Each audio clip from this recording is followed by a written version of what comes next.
Hello, Flat Earth researchers, debaters, and debunkers. One of the most commonly used yet completely false assumptions of proof that we live on a globe is watching ships disappear from the hull up as they go off over the horizon. You may have heard people claiming that roads and rows of pylons appearing to bend down towards the horizon in the distance are also proof of curvature. And of course we all know that sunsets are supposed to be because the Earth is turning and we are watching the sun go down behind a curve. However, it can be easily demonstrated that these assumptions are merely descriptions to fit the narrative that we are on a spinning ball Earth, when in fact all of these observations can be made over a flat surface across a very short distance, which is what we'll see here, looking along this road on top of a dam. This is a straight stretch of road across the top of the dam, and then the road goes around the reservoir. Looking at it from Google Earth, I measured the distance from where I was stood with the camera to where it starts to turn off around the rest of the lake, and we got 650 meters, so just over half a kilometer. Not very far at all. So by putting the camera on the ground, we get a similar perspective to that of someone standing on the shore watching a ship go off into the distance across the sea. Keeping in mind that while any surface in nature can be flat, it will always be rugged and never completely smooth like an artificial surface. So first off, we can see this optical phenomenon going on with the railings, which is exactly the same as what is seen in photographs of the causeway and the power lines going across Lake Pontchartrain in the United States, with the claim that this is proof of curvature, when in fact we can see exactly the same thing happening here with these railings. We are below the railings and they appear to bend down towards this band of convergence. The yellow line is the camera's eye level, and the camera's quite level now, so we can see that there is this band of convergence above what appears to be this horizon line of the surface. But this horizontal line is not where the surface begins to curve away from us in any way. It is just as far as we can see from this low perspective before the surface beyond it begins mirroring. This photograph of a fjord taken in cold weather shows the same optical phenomenon happening at the horizon. The purple line shows where the surface actually meets the shore on the other side of the fjord, but then we have this mirroring beneath that and going down to what appears to be the surface of the water. Even with a relatively high perspective above the ground, we soon get this mirroring and convergence. And we'll see as we bring the camera down that the apparent horizon, that hard line of the surface, will come closer to us. The lower we go, the closer the horizon over a flat surface.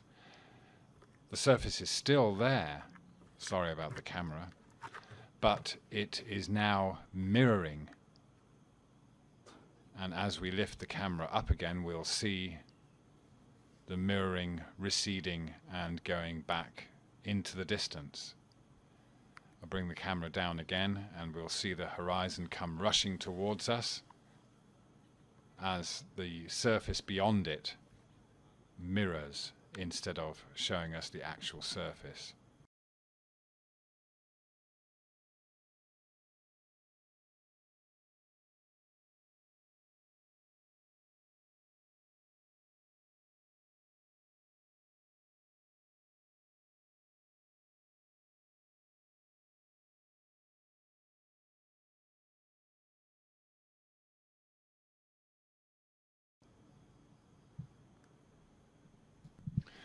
This is why some people will claim that there is a drop in the horizon over distances and that the surface does not appear to rise to eye level, when in fact it does, and the horizon is always at eye level at any height. However, there is this band of convergence and mirroring just below eye level.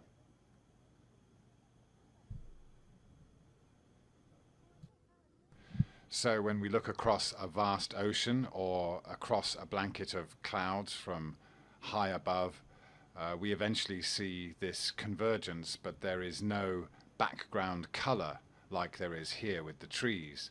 So we just get this transparent band, making the apparent horizon of the surface appear lower than eye level, making it appear as if there is a drop in the horizon when the surface is still there, but it has just become blurred and transparent in our vanishing point. So again, as we bring the camera down, we can see here that the horizon gets closer across this flat surface, and everything beyond it becomes swallowed up in this mirroring and convergence. The railings go back to looking straight again as we gain more height, and the lampposts and the railings are now following the laws of perspective, but as we go down, the railings get swallowed up in this band. As this cyclist rides off into the distance across this flat surface, we'll see the same phenomenon that we observe with ships going off into the distance and assumed to be going down a curve, when in fact we can see that his feet and wheels are now disappearing, but he is also being mirrored by the surface. So we have the surface mirroring half of that, and the actual rider still on the surface and being observed, even though we cannot see his lower half very clearly.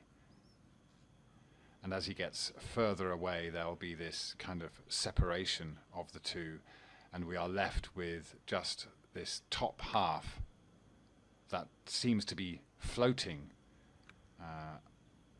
above this band of convergence or mirroring from the surface. And this, we will see in a moment, is what we actually see at sunset. We see the sun not going down below this apparent horizon of the surface, but we see first this mirroring, and then as it gets further away, it just disappears, just like the cyclist. I'm going to raise the camera and the cyclist will pop back into view, even though he's on a flat surface. There he is. And you'll watch him go round the corner to the left in a second. So this shows that giving ourselves a little extra height over a flat surface will allow us to see a sunset twice. We don't have to be looking down the curve of a ball.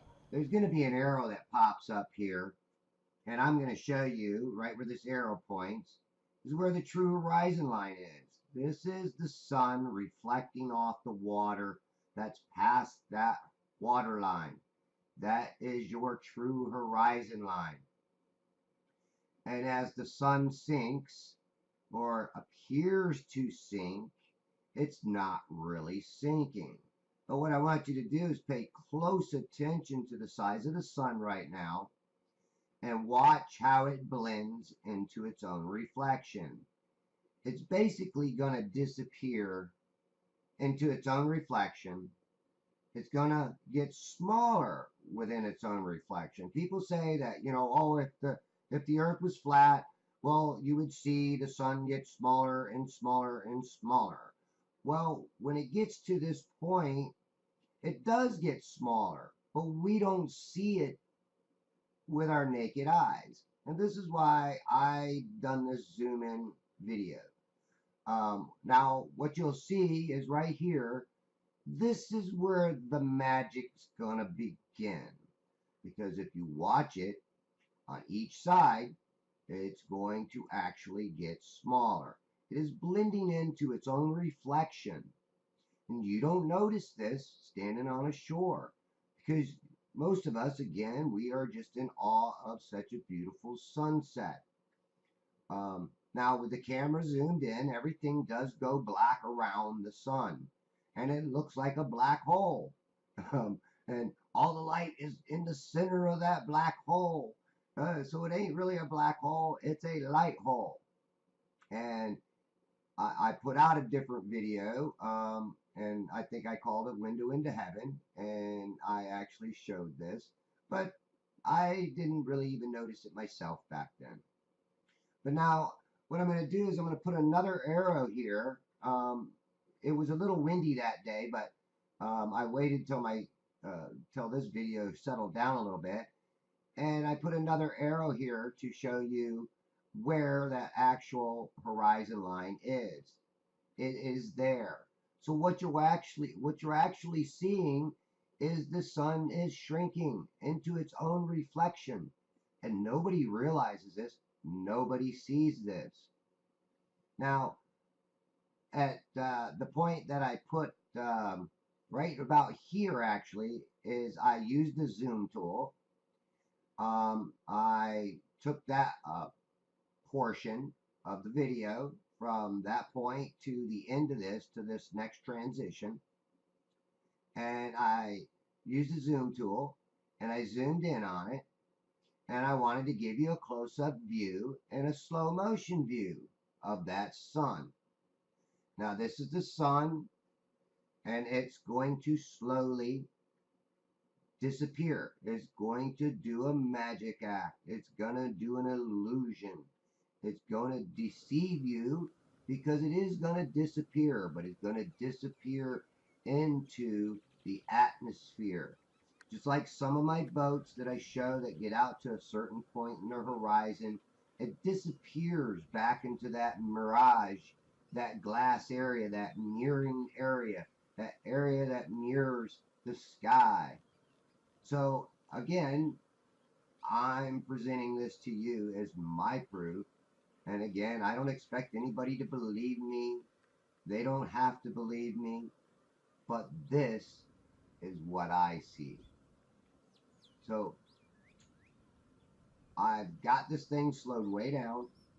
And this is what I want you to see, how this is working. And how where below this you can see the visible water line, but up above, or above that water line, you can tell that that is a mirroring of the sky. And this is mirrored from the top to the bottom. If you split that in half, it's just mirroring the sun slowly fading away. Now, I am not a professional photographer, but I think that my videos is going to prove to your own eyes what actually happens to the sun. It is a deception. It is an illusion.